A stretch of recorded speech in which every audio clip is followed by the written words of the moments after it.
आपको बढ़ने और बेहतरीन बनने में मदद करने के लिए।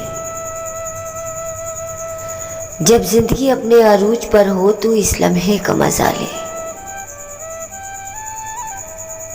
क्यों ना कि जिंदगी लम्हा बे लम्हा है और वक्त गुजरता जाता है,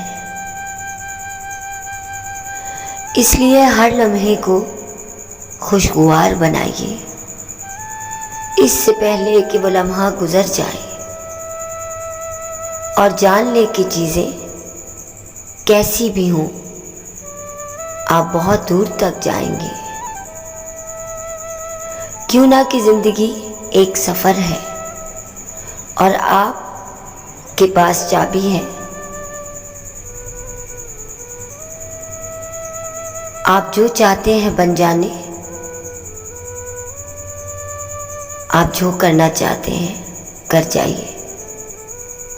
क्यों ना कि आप में वो हौसला है, हिम्मत और जज्बा है।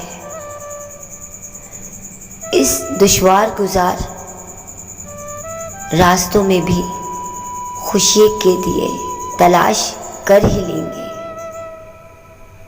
क्यों ना कि